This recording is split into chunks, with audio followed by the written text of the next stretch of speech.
सम्मानित साथियों, सत्संग की आज की इस कड़ी में मैं एक ऐसे स्तुत्य और महिमावंत जो स्तुति है, जिसको स्तवन कहते हैं, उस पर चर्चा करने जा रहा हूँ। ये बहुत ही दिव्य और पुनीत स्तवन है, जिसका कि उपयोग पंडित मदन मोहन मालवीय जी ने अपने जीवन में किया और उसके अनुभवों को, उसकी महिमा को उन्होंने भाई जी श्री हनुमान प्रसाद पोद्दार जी के समक्ष वर्णित किया और व्याख्यापित किया। साथियों, विषय में प्रवेश से पूर्व मैं आप सबकी आदरमयी भावनाओं के प्रति हृदय से कृतज्ञता ज्ञापन करना चाहता हूं कि आप लोगों ने परम संत भाई जी श्री हनुमान प्रसाद जी पोद्दार के चरित्र को बड़े अंतर्मन से और श्रद्धा और भक्ति के साथ श्रवण किया। उसकी जो प्रतिक्रियाएं मिली हैं बहुत ही सम्मानजनक, सौभाग्य सूचक हैं। इसलिए मैं आप सबको साधुवाद प्रस्तुत करता हूँ। साथियों, आप जानते हैं कि भाई जी श्री हनुमान प्रसाद पोद्दार जी, ये कहा जाए कि इस समय के तुलसीदास जी का चरितार्थ कर रहे हैं। वो ऐसे कि जैसे गोस्वामी तुलसीदास जी ने आम भाषा में आम जन के लिए राम के चरित्र को रामचरितमानस के रूप में घर घर पहुंचाया था, ठीक वैसे ही भाई जी ने रामचरितमानस जो तुलसीदास जी द्वारा लिखा गया था, उसके मूल पाठ को खोजकर शुद्ध पाठ का संकलन करके एक समिति बनाई और प्रमाणिक पाठ को एक जगह समेकित करके उन्होंने रामचरितमानस का जो स्वरूप दिया है और अनुवाद करके आप सबके घरों में पहुंचाया है। इसको देखते हुए हम सब भाई जी के प्रति कृतज्ञता ज्ञापित करते हुए ये कहेंगे कि वो वाकई में आज की तुलसी है। वैसे तो हनुमान प्रसाद पोद्दार जी ने वैश्विक स्तर पर भारतीय संस्कृति और हमारी महिमावंत सनातनी जो अवधारा है अध्यात्म की प्रखर को, यश कीर्ति का जो पताका या परचम फहराया है, वो अपने आप में अभिनंदनीय है। भाई जी कल्याण या गीता प्रेस का जो भी काम करते थे, वो ये कहते थे कि ये तो भगवान का कार्य है और मैं तो एक निमित्त मात्र से कर रहा हूँ।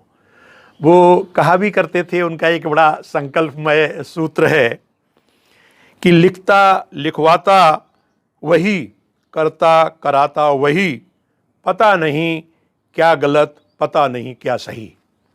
ये भाई जी का सूत्रात्मक वाक्य को मैंने अपने जीवन में उतारने का पूरा प्रयास किया और इसी परिप्रेक्ष्य में जो आपका ये चैनल है सत्संग ज्ञान सत्संग सरिता, इसमें भी हम वही भाई जी के सूत्रात्मक वाक्य को आधार मानते हुए संतों की पवित्र वाणी का उपदेश और सद्ग्रंथों का संदेश, मैं कोई प्रचारक या प्रवचनकर्ता के रूप में नहीं, बल्कि एक संवाददाता या कहें संवादवाहक के रूप में आपके समक्ष प्रस्तुत करता हूँ। मात्र मेरी वही भूमिका है जो डाक ले जाने वाली एक डाकिया की होती है, इसलिए मैं इस पूरी विधा में कोई धन्यवाद का पात्र नहीं हूँ।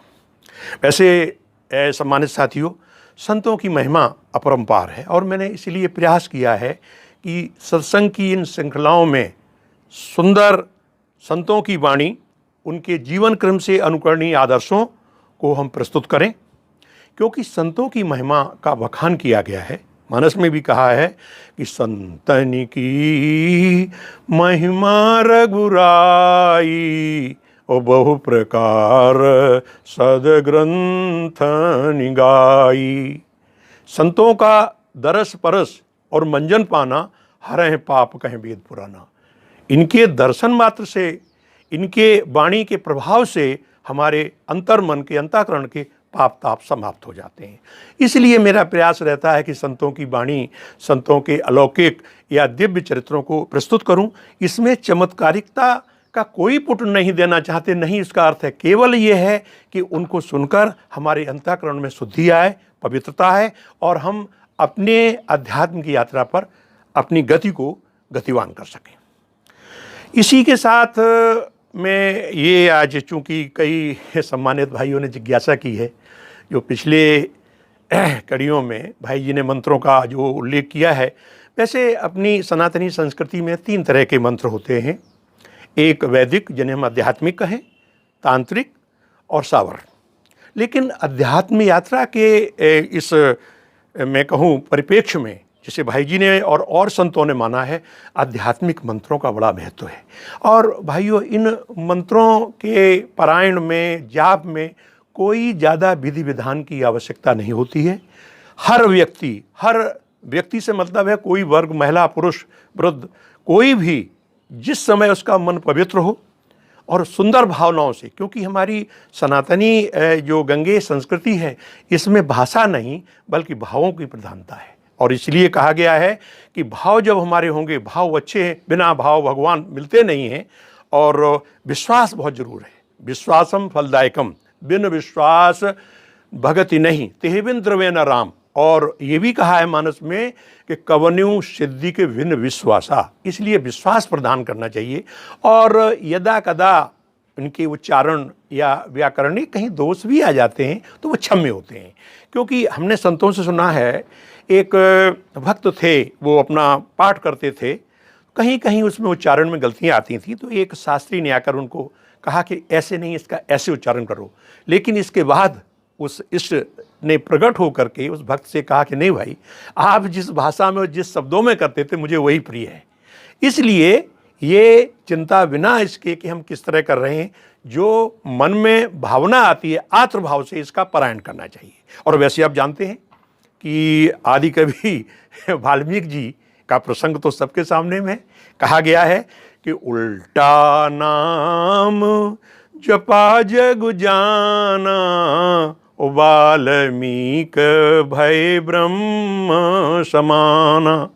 उनको तो आप समझते हो, मंत्र या नाम के उल्टे प्रभाव ने भी उन्हें कहाँ से कहाँ पहुँचा दिया। तो मेरा कहने का आशय ये है कि इस विधा में न पढ़ के केवल आत्रभाव से, जिसे हम श्रद्धा कहते हैं, पूरित होकर के भावनाओं से इसका जाप करें, जैसा कि हमें भाई जी और संतों ने बताया है।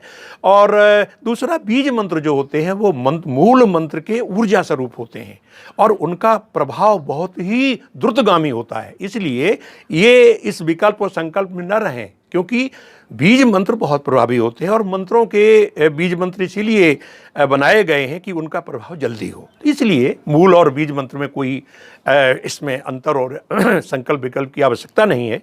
ये मैं आपको इसलिए, चूँकि जिज्ञासावश लोगों ने कहा था, वैसे तो आप सभी विद्वान हैं, जानते हैं, लेकिन फिर भी मैंने अपना फर्ज समझा कि इसको सुस्पष्ट करें। अब हम आते हैं आज के मूल विषय पर। क्षमा करें, चूँकि स्थिति को स्पष्ट करने के लिए और सम्मानित साथियों की जिज्ञासाओं के निराकरण के लिए इतना समय देना पड़ा। अब उस प्रसंग को लेते हैं। एक बार ये हुआ कि परम पूज्य महामना मदन मोहन मालवीय जी अपने जीवन में ऋणग्रस्त हो गए। तो उन्होंने कई संतों से, ऋषियों से और मैं कहूँ कि बड़े मर्मज्ञ लोगों से चर्चा की। सबने उनको ये परामर्श दिया कि श्रीमद् भागवत के 8वें स्कंद में जो 3रा अध्याय है, उसमें गजेंद्र मोक्ष जो स्तोत्र है, यानी स्तुति है, स्तवन है, उसका आप श्रद्धा से पारायण करें। मालवीय जी ने भाई जी को बताया है कि मैंने उसका पारायण किया ब्रह्म मुहूर्त में, तो मुझे बहुत ही जल्दी हमारे ऊपर जो कर्ज था, ऋण था, उसकी अदायगी हो गई। ये प्रकरण भाई जी के अनुचर, अनुगामी और उनके साथ उनके जीवन क्रम में छाया की तरह चलने वाले गोलोकवासी श्री दुजारी जी, गंभीर चंद जी दुजारी ने अपनी बुक भाई जी प्रेमामृत में इसको अंकित किया है 44 पृष्ठ पर। इसमें उन्होंने ये उद्धरण देते हुए कि एक बार उनके पुत्र को भी ऋणग्रस्ती हो गई थी और वो परेशान थे, तो उनके इस संकट को निवारण के लिए मालवीय जी ने पत्र के द्वारा अपने पुत्र को लिखा कि इस तरह से श्रीमद् भागवत के जो 8वें स्कंद में और उसके 3रे अध्याय में जो गजेंद्र मोक्ष स्तोत्र है या स्तवन है या स्तुति है, उसका आप श्रद्धापूर्वक पारायण करें, निसंदेह लाभ होगा। और हुआ भी हुई। तो मैं ये इस प्रसंग पर बताना चाहूँगा कि ये जो गजेंद्र मोक्ष का प्रकरण है, तो भाई जी ने क्या किया कि आम जनमानस के लिए, चूँकि संस्कृत में पढ़ने में यदि किसी लोगों को परेशानी होती है, तो ये गजेंद्र मोक्ष पुस्तिका उन्होंने प्रकाशित की है गीता प्रेस से, मात्र 5 रुपए में। कहीं भी गीता प्रेस की पुस्तक स्टॉल या कहीं भी मिल जाएगी। इसमें उन्होंने क्या किया है कि मूल संस्कृत के भावों को तो दिया है और उनके अर्थ भी दिए हैं, साथ ही उन्होंने पद्यानुवाद दिया है। यानी इसको जो संस्कृत का तो उन्होंने इस तरह से दिया है कि संस्कृत में तो आप उनका इस तरह से उन्होंने उसका भावार्थ दे दिया है, लेकिन यदि गा के इसको पढ़ना चाहें तो इसी छोटी सी पुस्तिका में उन्होंने इसका पद्यानुवाद भी दिया है, जो अपने आप में महिमावंत है। और इसको कई साधकों ने इसका जो है प्रयोग किया और उसके परिणाम बड़े सुखद रहे। ये इस तरह से इन्होंने इसका पद्यानुवाद भी किया है। तो भाई जी ने इस गजेंद्र मोक्ष पुस्तिका की भूमिका में ये कहा है, ये भूमिका में इन्होंने परिचय में कहा है कि ये हमारे तमाम संकटों को दूर करने के लिए एकमात्र ये बहुत ही सिद्धदायक ये स्तुति या स्तवन है। और इसमें भाई जी ने ये भी कहा है कि महामना मदन मोहन मालवीय जी के उस जो संदर्भ था उसके या उसकी महत्ता को दृष्टिगत रखते हुए उन्होंने इसका सृजन किया है। तो ये अच्छा, दूसरा मैं वो प्रकरण भी आपको दिखाना चाहूँगा जिसमें वो पत्र लिखा है मालवीय जी ने अपने पुत्र को। ये है, इसको हम आपकी स्क्रीन पर दिखा देंगे। अब इसके बाद में ये और आपसे निवेदन करना चाहूँगा कि कई सम्मानित साथियों ने कृष्ण राधा भक्ति की भावनाओं का कुछ उद्धरण देने के लिए ऐसा कुछ संकेत दिए हैं। मैं उन भक्तों और आदर मूर्ति स्वजनों और सज्जनों की भावनाओं को समादृत करते हुए हम विचार ये कर रहे हैं कि भाई जी की प्रेरणा से अगली श्रृंखला में हम एक ऐसे राधाष्टमी के शुभ अवसर पर संकीर्तन आयोजन में भाई जी ने समाधिस्थ होकर के जो मंत्र उच्चारित किया वो अपने आप में दिव्य और अलौकिक है।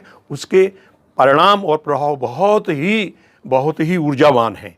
तो मैं चाहूँगा कि अगली सत्संग की कड़ी में उसको आप सबके समक्ष व्याख्यापित करूँ। तो आज बस इतना ही। यदि कोई त्रुटियाँ हैं तो उसके लिए मैं क्षमा प्रार्थी हूँ। सादर अभिवादन।